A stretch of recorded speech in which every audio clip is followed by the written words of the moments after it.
Boa noite, meus queridos irmãos e minhas queridas irmãs. Que a paz do nosso Mestre Jesus Cristo esteja com todos nós nessa noite de sexta-feira.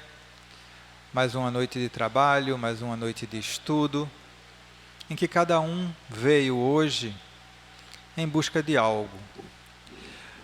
A nossa palestra hoje será com o nosso irmão Alcideberg Baraúna, para a nossa harmonização antes do início das nossas atividades. Um pequeno exórdio.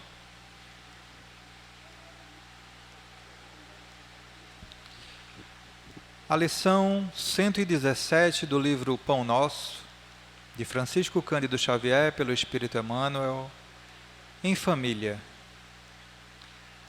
Aprendam primeiro a exercer piedade para com a sua própria família e a recompensar seus pais, porque isto é bom e agradável diante de Deus. Paulo, primeira carta a Timóteo, capítulo 5, versículo 4. A luta em família é problema fundamental da redenção do homem na terra. Como seremos benfeitores de 100 ou 1000 pessoas se ainda não aprendemos a servir 5 ou 10 criaturas? Esta é a indagação lógica que se estende a todos os discípulos sinceros do cristianismo. Bom pregador e mau servidor são dois títulos que se não coadunam.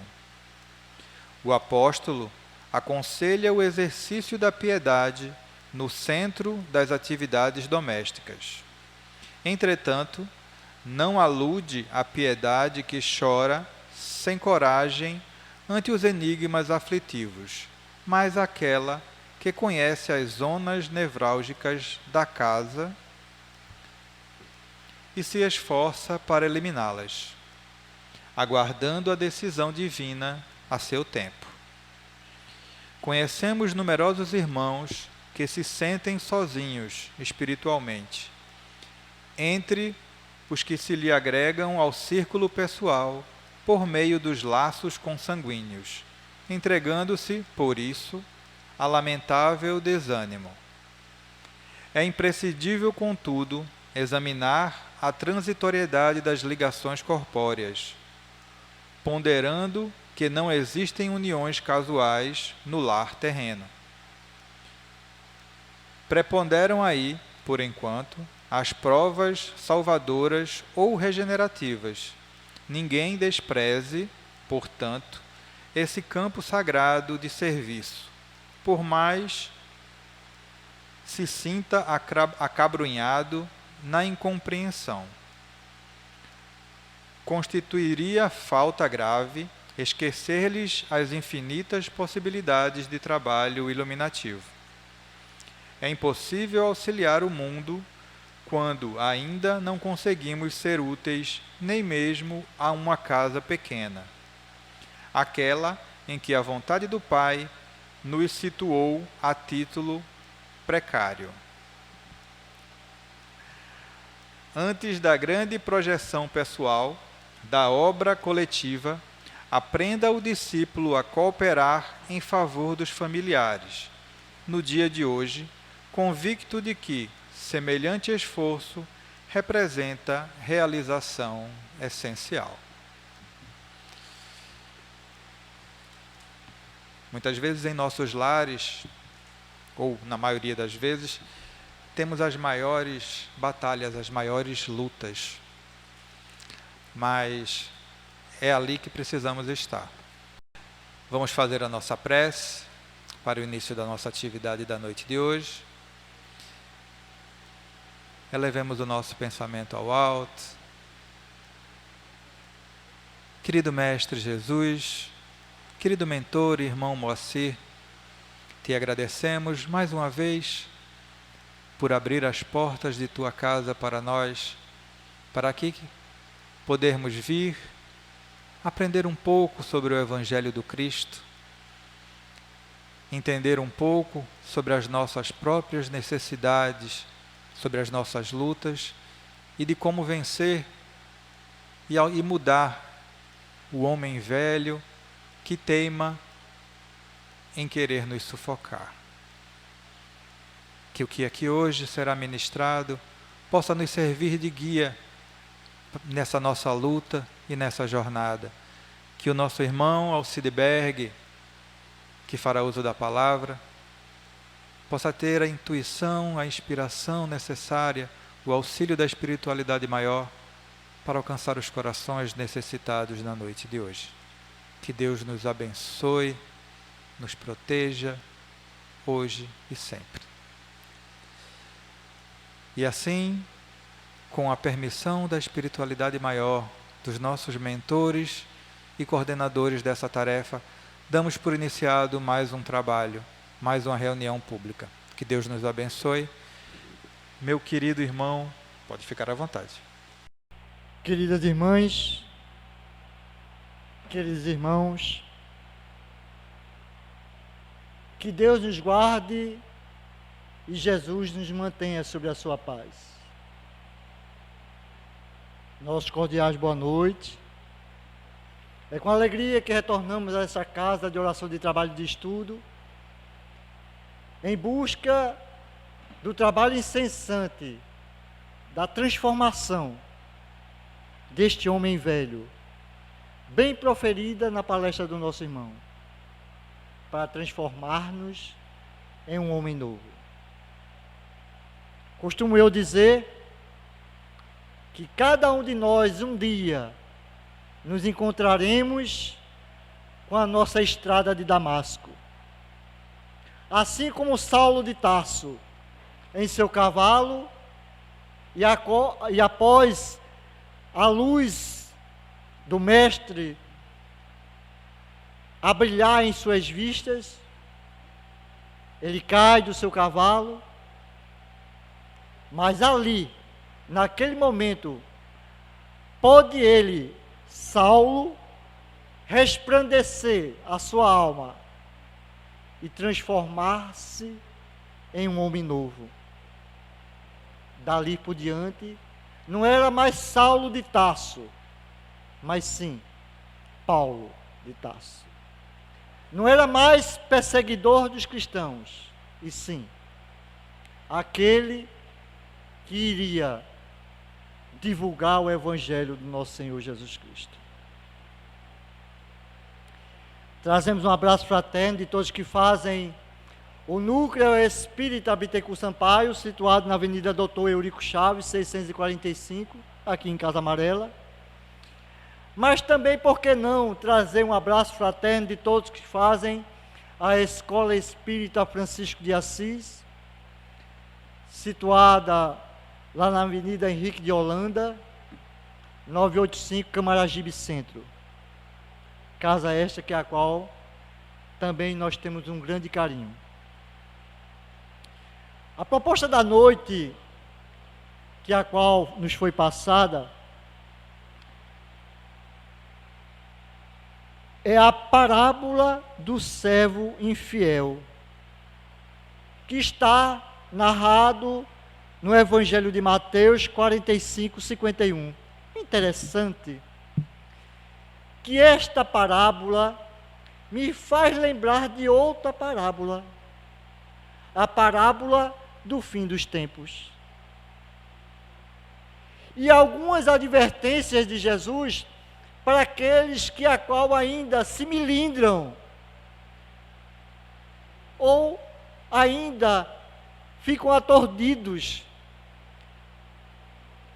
preocupados. E nós observamos em dias atuais os homens ainda fazendo guerras, e alguns vêm nos perguntar: ô Berg, o mundo está sem rumo?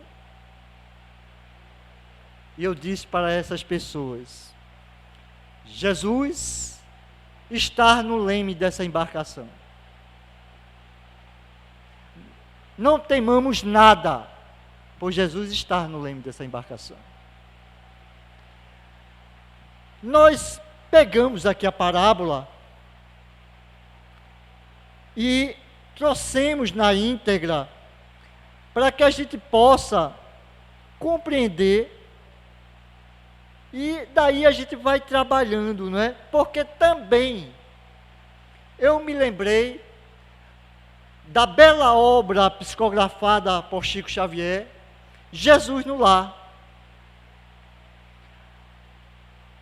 A parábola do servo infiel, ou o servo inconstante. Veja como é interessante, né? Mas vamos ler a passagem que a qual nos foi passada para que a gente possa dar o pontapé inicial. Quem é, pois, servo fiel e sensato, prestemos bem atenção a essa palavra, sensato, a quem o seu senhor encarrega dos demais servos da sua casa para lhe dar alimento a tempo devido? É uma pergunta. Feliz do servo que o Senhor encontrar fazendo assim quando voltar. Garanto que ele encarregará todos os seus bens. Suponham que esse servo seja mau e diga a si mesmo: meu senhor está demorando. Então, comece a bater os seus conservos e comer e beber como os beberrões. Senhor, daquele servo virá um dia em que ele não espera e numa hora que não sabe, ele punirá severamente e lhe dará lugar com os hipócritas, onde haverá choro e ranger de dentes. Essa parábola mexeu muito comigo, quando eu fui buscar lá no Evangelho de Mateus. A parábola do servo infiel. É o caráter nosso de ainda as criaturas que nos encontramos aturdidos. Todos nós que aqui nos encontramos sofremos, passamos por dores. Eu costumo falar ou utilizar, cunhar da palavra de um nosso diretor de patrimônio, que ele nos comanda a equipe, e ele diz assim para mim, mas também nas palestras dele: a nossa vida não é como um comercial de margarina. Nós sabemos como é um comercial de margarina, né? É aquele comercial onde está todos sobre a mesa, se alimentando, aquele sorriso de lá, do pai, da mãe, do filho. Mas nossa vida não é um comercial de margarina. Todos nós passamos por problemas. Todos nós. Independente como estamos, ou financeiramente bem, ou não. Mas todos nós passamos por problemas. Hoje na casa espírita, quando nós albergamos as nossas cabeças e nos comprometemos já com os ensinamentos que a qual é ministrado ou é falado aqui nas palestras, constantemente falando, nós já não podemos dizer: ai, se eu soubesse. Se nós já lemos um livro, se nós já nos empenhamos a fazer uma tarefa na casa espírita, se nós já assistimos 1, 2, 3, 4 reuniões, nós já não podemos abrir a nossa boca e balbuciá-la, dizendo: ah, eu não sabia, ai, se eu soubesse. Inclusive é um livro que o meu sogro gostava muito de ler, é um livro fininho, eu não sei nem se editaram novamente. Eu não conheci meu sogro, né? Eu conheci minha sogra, Dona Maria Inês, que já está desencarnada também. mas seu Vigílio eu não conheci. Mas relata a minha esposa que ele gostava muito de ler esse livrinho, né? Ah, se eu soubesse, é um livro mais fino do que esse aqui. Ai, se eu soubesse. Mas nós sabemos. Nós sabemos do compromisso que nós temos conosco mesmo. E por que muitas vezes, como servo infiel? Porque ali é uma passagem, mas para que a gente possa interpretá-la de uma forma mais espiritualizada, compreendendo qual é o nosso compromisso conosco mesmo. Porque todos nós que sentimos dores físicas, morais, nós vamos buscar o remédio. E quando nós chegamos à casa espírita ou qualquer casa religiosa, nós vamos ser acolhidos, vamos ser consolados, mas também vamos ser esclarecidos.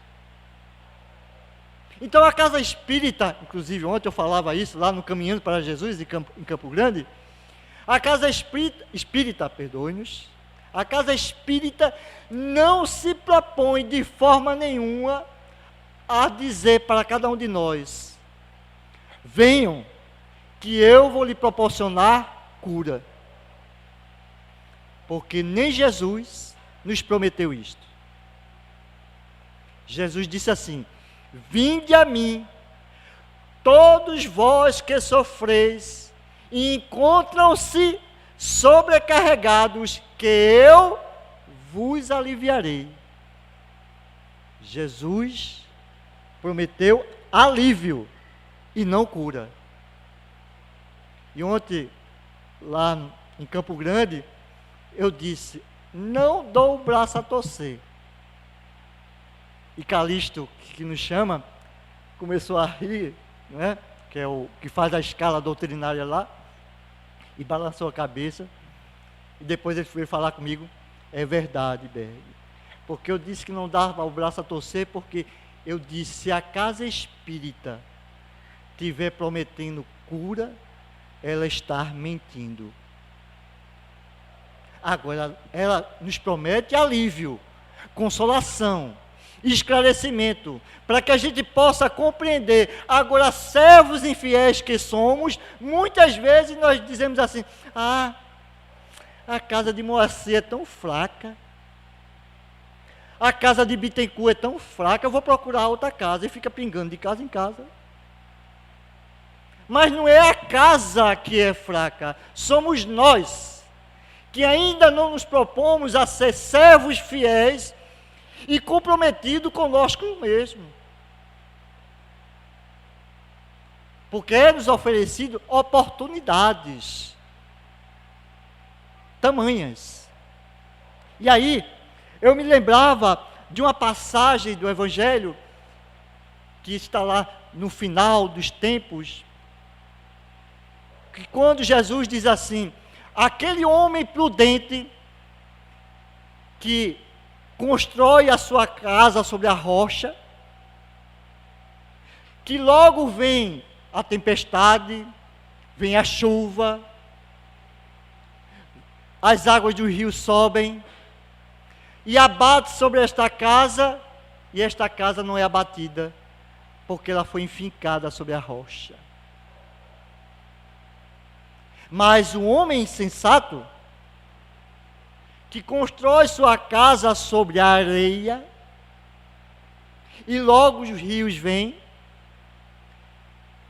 transbordam-se, a chuva também vem, a tempestade vem e abate sobre essa casa, e grande será a sua ruína. A casa somos nós, que ainda não propomos a ser fortes, a confiantes. Há muita adversidade na vida, nós bem sabemos. Passamos por muitas dificuldades. Mas hoje, como espíritas, nós temos esse alargamento do conhecimento, como nos falou Jesus: conhecereis a verdade, e a verdade vos libertará. E nós conhecemos. Eu não me canso de repetir que eu ia com o papai e com a mamãe naquela ponte de ferro ali. E quando eu passava por lá, eu via aquele cidadão todo atrofiado, numa cadeira de roda, cego, no sol, com uma cunhinha na mão, e balançava aquela cunhinha naquela ponte de ferro que fazia zoada. Eu acredito que muitos de vocês passaram por ele, eu passei muitas vezes. E eu disse para papai e para mamãe: o que é isto? Garoto de 12, 14 anos de idade. E papai e mamãe me disse: isso é mistério de Deus, meu filho. Fui para a igreja católica, Padre Severino, capelão do exército. Encontrei no exército, porque eu fui servir exército. Mas levei cascudo de Padre Severino, mas que era um educador. Porque às vezes a gente estava brincando, jogando bola por ali, e Padre Severino muitas vezes dava uns cascudinhos na gente.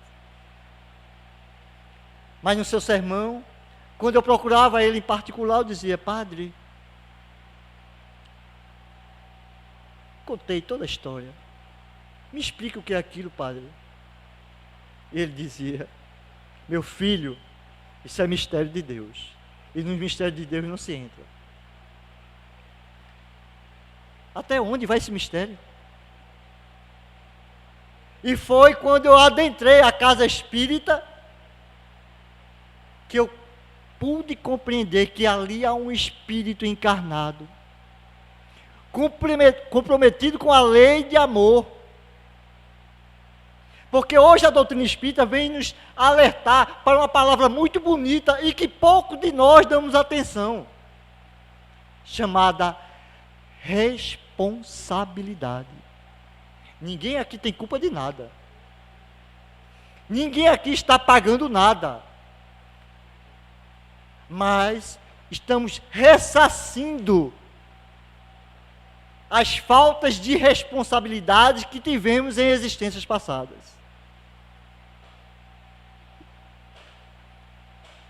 E foi na doutrina espírita que eu pude compreender aquele cidadão a qual vivia naquela situação. E fui estudar a questão das reencarnações. E aí lembra-me, que eu até citei aqui já, a história de Sabino e Poliana. Quem é Sabino e Poliana? Está lá no livro Ação e Reação. Eu acho que é a lição 13, ou é a lição 14, eu não me lembro agora. Eu acho que é débito estacionário. Sabino media, eu acho que era 60 centímetros, ou era 90 centímetros.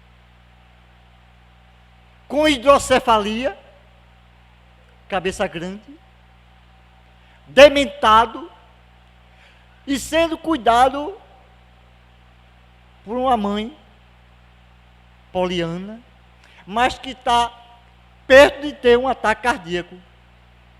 E o grupo espiritual, Silas, André Luiz e Hilário, vai socorrer aquela criatura, porque ela tem que cuidar daquele cidadão. André Luiz faz uma indagação direta. Por que essa situação? Por que um fato como esse, que a gente não possa dar uma assistência maior?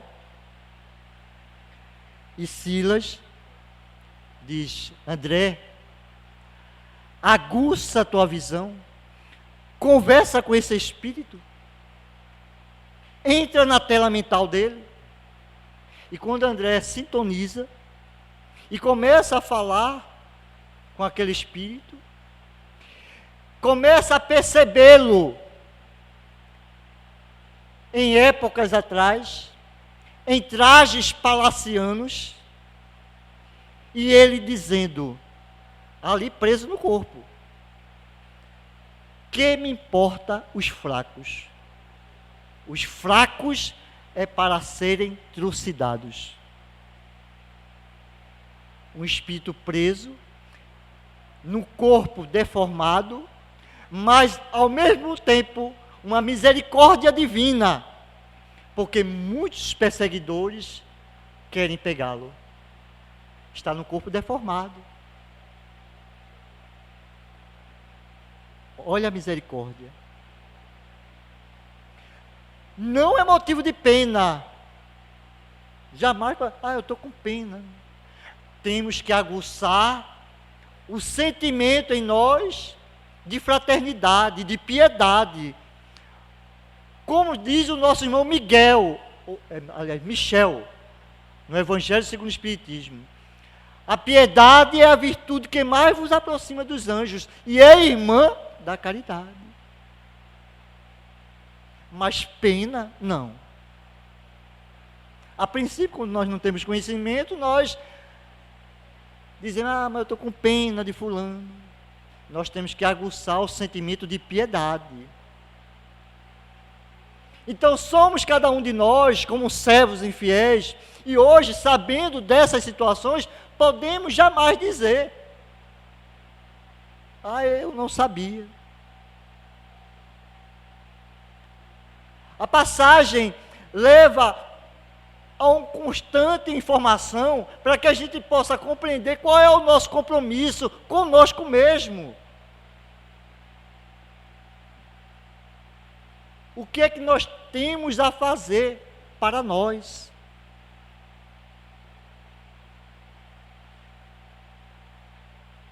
Ontem, quando nós estávamos falando lá, nós fomos falar sobre a obra, o problema do ser, do destino e da dor. Está tudo em slide, né? E nós levamos lá para o caminho para Jesus. E justamente falamos muito sobre essas questões das dores, mas a questão do pensamento. Porque nós pairamos no ar, ou alimentamos o ar, essa atmosfera, com os nossos sentimentos, com os nossos pensamentos. Vocês sabiam que todos vocês são co-participadores e de grande importância para que essa reunião aqui dê certo? O pensamento de vocês. Por isso que se pede que muitas vezes desligue o celular, eu coloco no vibra, eu coloco o meu no modo avião. Eu, lá na casa, eu costumo dizer para o pessoal, né, quando eu estou dirigindo, eu digo, gente, vamos deixar as conversas paralelas de lado. Respeitem o convidado. E uma vez eu tive que parar uma pessoa. Eu pedi licença ao expositor e disse, licença. Peguei o microfone, pessoal, vamos deixar essa conversa para depois. Então é importante para que a gente possa compreender o quão importante vocês são para nós aqui, que estamos ministrando esse trabalho. E outra, todo o trabalho principal está sendo feito aqui. O passe, que vai ser logo mais ministrado, que tem os seus efeitos importantes, mas todo o trabalho principal está sendo feito aqui, neste salão. E aí, quando nós não temos resultados, fazemos como esses servos aqui. Abandona a casa, beberrão, ou vamos procurar outro local. E até quando nós vamos parar num lugar, assentar a nossa cabeça e dizer, não, eu quero me melhorar. Na passagem de Neo Lúcio, no livro a qual nós falamos, Jesus no Lar, fala sobre o servo inconstante.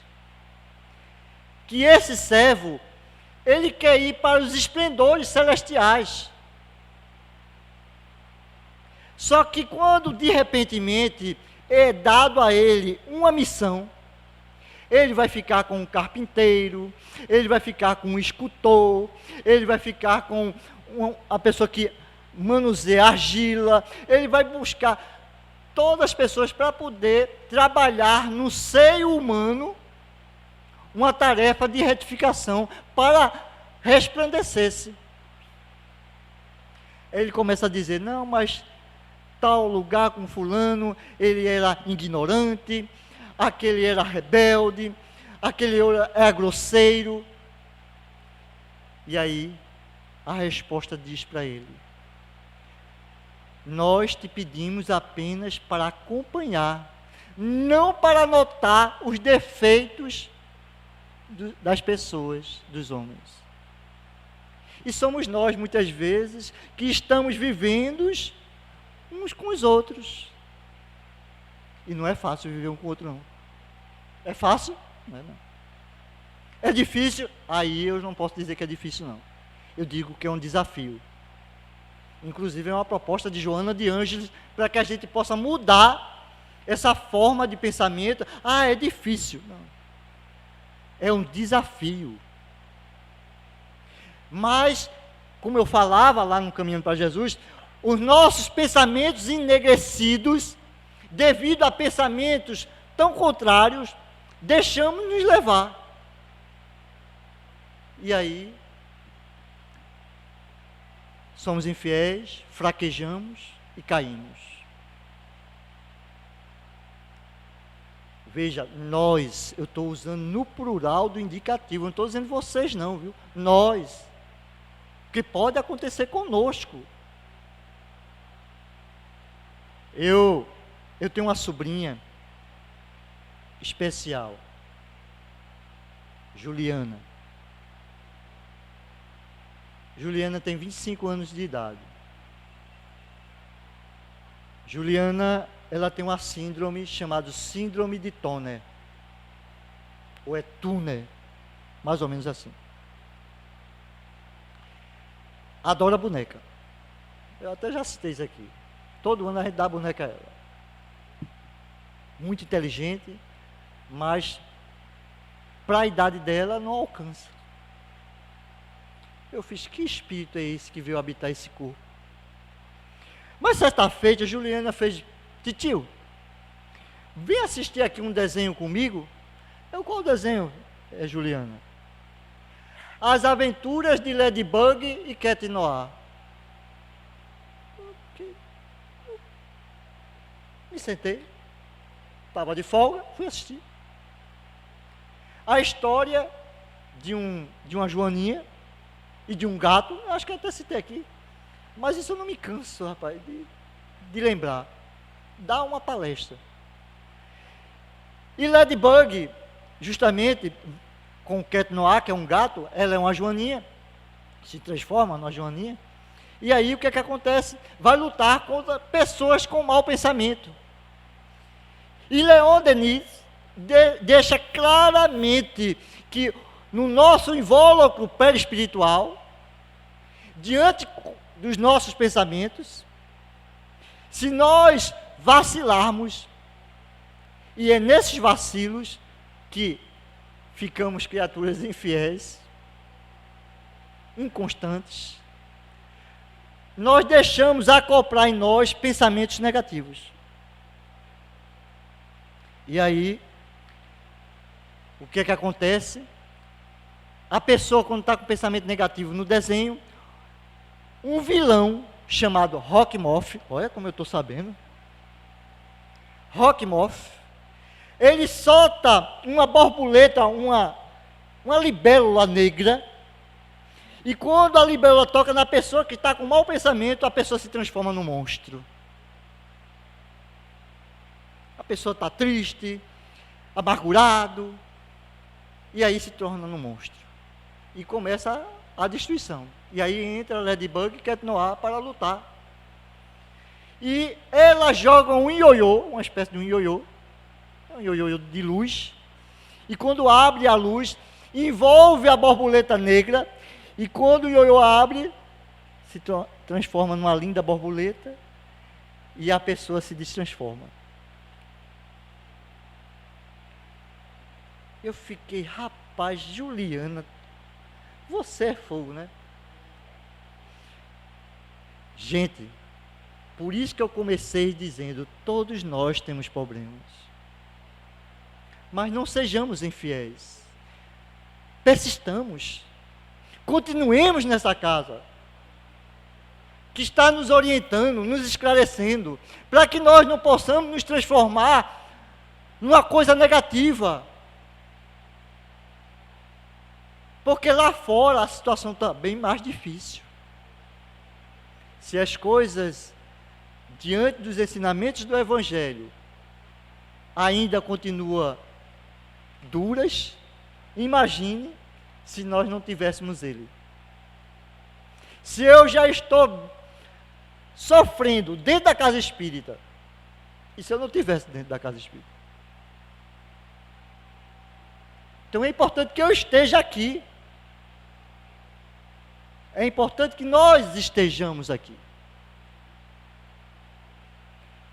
Por isso que no nosso invólucro perispiritual, nós captamos as energias de tristeza, de sofrimento, de dor. E aí, se nós não tivermos cuidado, nós vacilamos. E é uma responsabilidade nossa de hoje tentar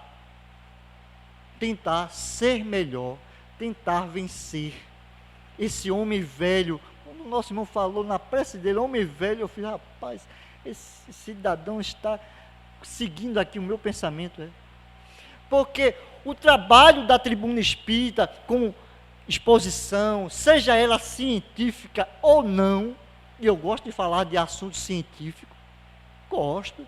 Certa feita me chamaram para falar de um assunto científico, para falar justamente sobre concepção, reencarnação, e eu fui entrar vamos abordar a trompa de Falópio. E o que é trompa de Falópio? É justamente quando o homem elimina o espermatozoide, e aí ele vai percorrer a trompa de Falópio até chegar no óvulo. E aí quando Jesus diz para nós, não é, que aquele que não nascer da água e do Espírito não pode ver o reino dos céus. Porque o espermatozoide é uma gota d'água. O óvulo é uma gota d'água. E adentra na mulher na trompa de Falópio. E aí quando é perguntado a Jesus por Nicodemos, né? Nicodemos bar Nicodemos, porque é o nome dele, né? Doutor da lei. Senhor, como pode eu voltar ao ventre da minha mãe, tornar-me pequeno e nascer de novo? E Jesus diz para ele, mas Nicodemos, eu te falo das coisas da terra. Porque realmente é coisa da terra. E se eu te falasse das coisas espirituais? Porque a fecundação, justamente, é esse trabalho constante para que possa nascer um novo corpo no ventre de vocês mulheres. E como diz Chico Xavier, vocês mulheres têm a chave do céu. Porque é a proposta da reencarnação. Então como pode eu negar tudo isso e de repente me revoltar e ser um servo infiel? Mas acontece que muita gente abandona aí. E eu luto muito para que isso não venha acontecer conosco. Porque nós não estamos imunes a nada. E algumas pessoas dizem assim, não, mas você está na casa espírita, você é imune. Não. Eu sofro, ele sofre. Todos nós temos os nossos problemas para ser resolvidos. As nossas querelas, eu tenho umas querelas para resolver. Você, Berg, sim, Porque, ó, eu me chateio, eu tenho raiva, eu não posso ser a raiva, né? Mas eu me chateio, eu tenho raiva. Mas depois eu tenho que sair daquela sintonia. E Divaldo diz assim: raiva todos nós temos. Isso é Divaldo que diz, não sou eu não. Então responsabilize ele. Raiva todos nós temos. Santos ou não, temos. Agora eu não posso ser a raiva.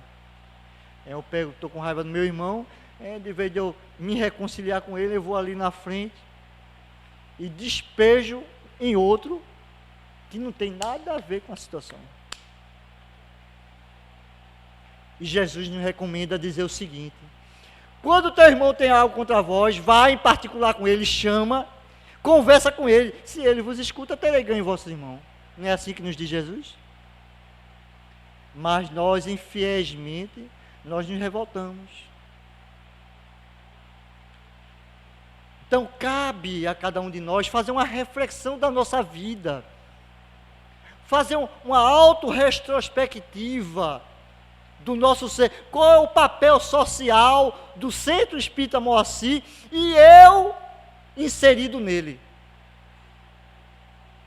Qual é o papel social desta casa, da casa de Bittencourt Sampaio, da casa de Francisco de Assis, da casa de Caminhando para Jesus, de todas as casas espíritas, de toda a congregação religiosa? Qual é o papel social e nós inseridos nesse papel social? Vejamos que a gente trouxe uma temática para expandir para a nossa sociedade,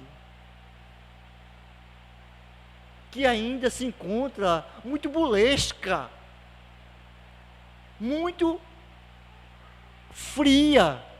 Nós nos encontramos muito frios, apesar de uma pandemia, de tanta coisa que aconteceu e ainda há de vir a acontecer, nós ainda não nos encontramos com a nossa estrada de Damasco, mas um dia encontraremos. Para aprender a compreender e utilizar a mesma frase de Paulo, agora o Paulo, não o Saulo, o homem velho, e dizer assim: já não sou eu, mas o Cristo que vive em mim. E um dia todos nós vamos dizer isso. Gente, se alguém nos magoar, se alguém nos ofender, se alguém gritar conosco, dia chegará que a gente vai estar em equilíbrio, que todas essas ofensas, nada vai nos abater. Eu fico a pensar o Cristo, sabe? A beleza do amor do Cristo por nós, naquele madeiro infamante, contorcendo-se de dor, e ainda tem voz para dizer para todos nós: Pai, perdoa-os, eles não sabem o que fazem. Somos criaturas infantis. Imagine estar lado a lado com Jesus, caminhar com Jesus. Não é uma tarefa fácil, porque na verdade somos nós que temos que fazer a nossa transformação, não é nós queremos fazer a transformação do outro. Nós queremos que as pessoas sejam fiéis às situações, mas nós não somos também fiéis. Façamos a nossa parte. Vamos construir em nós esse homem novo, para que ele possa realmente resplandecer. Raul Teixeira diz uma coisa muito interessante. O Raul diz assim, que quando nós estivermos orando, não vamos dizer assim: o homem velho dentro de cada um de nós, um homem mau, um homem grosseiro, ignorante.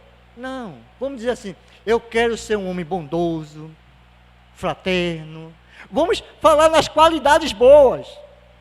Eu quero ser um homem bondoso, fraterno, tranquilo, passivo.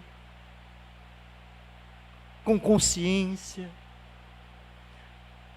Porque o pensamento atrai. E diz Leon Denis, na obra, que o nosso pensamento é criador. Está lá no livro, no Problema do Ser, do Destino da Dor. O nosso pensamento, ele é criador. Nós criamos formas de pensamento. Eu estou aqui, com meu irmão, abraço, oh meu querido. Mas o meu pensamento está diferente. Tomara que ele chegue ali, ele leve uma topada.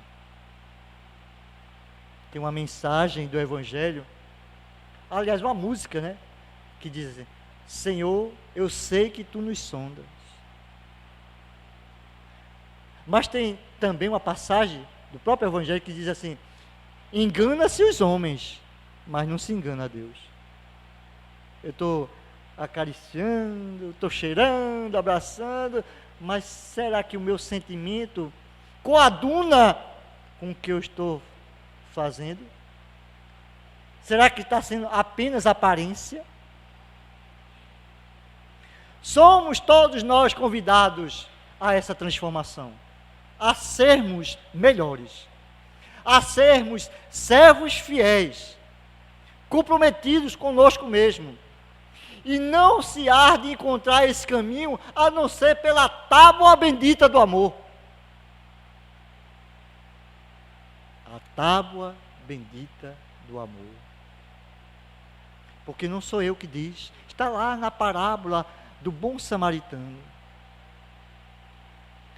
Quando o Filho do Homem vier na sua glória, sentado diante de todas as nações, separará um dos outros, como o pastor separa os bodes das ovelhas, e dirá em seguida àqueles que estão à sua direita: por favor, não vou mudar de lugar o que eu vou falar não, viu? Vinde bendito do meu Pai, entrai na posse do reino que foi vos preparado desde o início do mundo, porque eu tive fome e me deste de comer, eu tive sede e me deste de beber, eu careci de teto e me alojaste, eu tive nu e me vestiste, eu estive doente na prisão e foste me ver. E estes justos lhe perguntaram: Senhor, quando foi que vos vimos com fome e vos demos de comer? Ou com sede e vos demos de beber? Careci de teto e vos alojamos, nu e vos vestimos, doente na prisão e fomos te ver. E o mestre dirá, o rei: todas as vezes que fizerde a um destes pequeninos dos meus irmãos, foi a mim que o fizestes. A fidelidade. A fidelidade. Mas em seguida dirá àqueles que estão à sua esquerda: apartai-vos de mim, malditos, e ide para o fogo do inferno que foi preparado para o diabo e os seus anjos. Por favor, não mude de lugar, que eu vou contar uma história. Abre aspas. Quando eu entrei na casa espírita pela primeira vez, eu estava sentada em umas banquinhas como essa, nas cadeirinhas, nos bancos, tinha umas cadeiras também. Lá na escola espírita Cristina Menezes de Albuquerque. Palestrante Gilson Silvestre. Foi a minha primeira palestra que eu fui assistir. E Gilson falava a parábola do bom samaritano. E quando ele falou que eu estava sentado do lado esquerdo, eu olhei essa passagem, eu olhei para trás, tinha uma cadeira vazia do lado direito, eu me levantei, quando eu me levantei, uma pessoa entrou e sentou, eu perdi meu lugar no céu. Mas, fazendo uma ordem cronológica, daqui para lá, esquerda aqui, direita aqui. Mas de lá para cá é diferente. Então, não é o local que nós estamos, é como nós estamos. Não é o local como nós estamos, mas é como nós estamos. E ele continuava: apartai-vos de mim, malditos, e ide para o fogo do inferno que foi preparado para o diabo e seus anjos. Porque eu tive fome e não me deste de comer. Eu tive sede e não me deste de beber. Eu careci de teto e não me alojastes. Eu tive nu e não me vestiste. Estive doente na prisão e não foste me ver. Mas estes também perguntaram: Senhor, quando foi que vos vimos faltoso de todas estas situações e deixamos de vos assistir? E ele também lhe dirá: todas as vezes que deixastes de dar essas proteções a um desses pequeninos dos meus irmãos, foi a mim que deixaste de fazer. Volto a repetir: fiquem nos seus lugares, não importa onde nós estejamos, mas sim como nós estamos. Sejamos fiéis ao compromisso. A casa espírita nos proporciona esse conhecimento, mas também nos proporciona tarefas edificantes. Eu sou suspeito de falar da campanha do quilo, porque sou legionário de campanha do quilo. Mas foi a tarefa a qual eu abracei para a compreensão e de entendimento da minha vida. Foi no saco e na mochila que eu pude compreender a razão de viver. Um jovem saído do exército, passando por tormentos, sem compreender porquê, quando adentro a casa espírita, vejo, num dia de domingo, homens e mulheres saindo com um saco nas costas, com mochila na mão. E eu fiz: o que é isso aí? Ah, meu irmão, é uma tarefa que nós realizamos nos domingos, de peditórios, para abrigo de idosos, para as creches, para os necessitados. Eu olhei para dentro de mim e disse: é isso que me faltava. É isso que me faltava. E graças a Deus, eu conheci e continuo abraçando o meu irmão saco e minha irmã mochila. Porque é assim que Sobreira denominava: irmão saco e irmã mochila.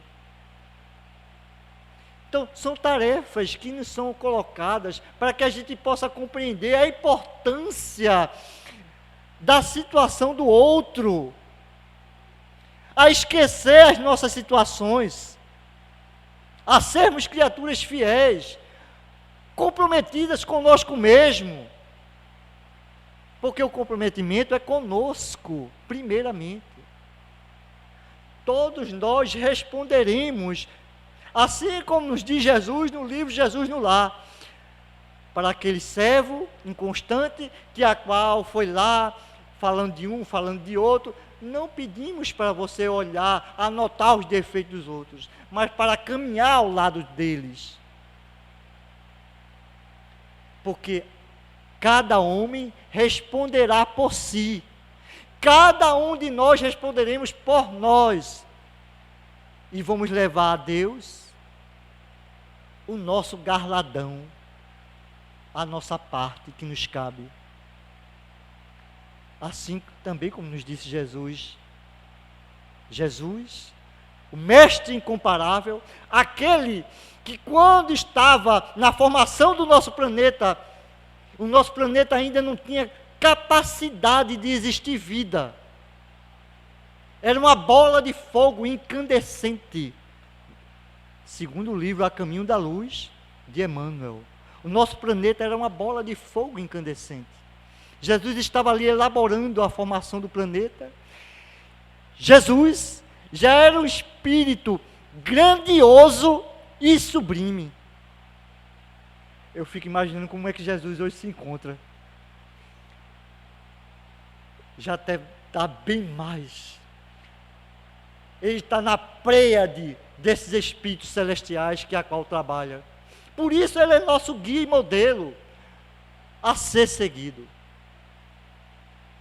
Por isso ele é nosso guia e modelo. Então somos almas, todos nós, comprometidas conosco mesmo, para que a gente possamos ser fiéis ao compromisso que assumimos. Se estamos aqui, vamos continuar, vamos trabalhar. E também nos disse o Cristo, né?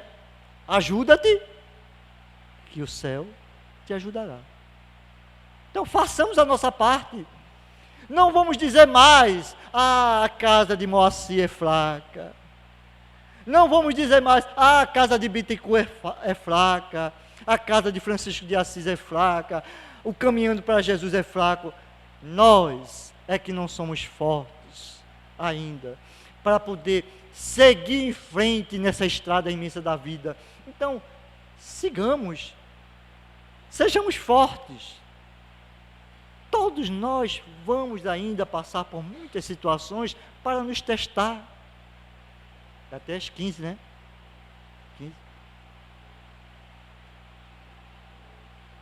15 para as 9.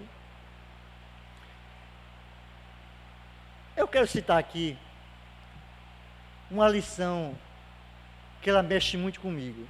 Eu já citei aqui, que está no Evangelho segundo o Espiritismo, que é uma lição que está lá no capítulo 9, mas que ao mesmo tempo é uma poesia a adentrar nos nossos ouvidos e fazer com que nas nossas entranhas mexa e faça um abalo profundo. Assim como a pergunta 919 do Livro dos Espíritos, quando Kardec pergunta às vozes proféticas dos Espíritos: qual o meio mais eficaz de progredir nesse mundo e resistir à tentação do mal? Um sábio do passado já vos dizia: conhece a ti mesmo. E Santo Agostinho, ele responde, que é o espírito de Santo Agostinho, responde a Kardec e diz ainda: fazei como eu fazia após um dia de trabalho, antes de colocar a cabeça no meu travesseiro. Será que meu irmão tem algo contra mim? E aí, a lição, a paciência, é a lição que entra como uma poesia dentro de cada um de nós, e que a qual eu amo essa lição. Mas ainda não sou paciente. Estou trabalhando a paciência. A dor é uma bênção que Deus envia a seus eleitos. Não vos aflijais, pois quando sofrerdes, antes bem dizer o contrário, o Deus onipotente que marcou pela dor nesse mundo para a glória no céu. Sedes pacientes. A paciência é também uma caridade, e deveis praticar a lei da caridade ensinada pelo Cristo enviado de Deus. A caridade, que consiste na esmola dada aos pobres, é a mais fácil de todas. Mas há uma bem mais penosa e, consequentemente, bem mais meritória: perdoar aqueles que Deus colocou no nosso caminho para serem instrumento do nosso sofrer e pôr a nossa paciência à prova. A vida é difícil, eu bem o sei. Ela se compõe de mil nadas, que são tantas picadas de alfinetes que acaba por nos ferir. Mas, se lembrarmos que essas dores não são maiores que as compensações, que essas compensações são bem maiores, haveremos de perceber que elas são bem maiores. Coragem, amigos. O Cristo é o vosso modelo, mais sofreu ele de que qualquer um de vós, enquanto vós, ou seja, todos nós, temos o nosso passado para espiar e nos fortalecer para o futuro.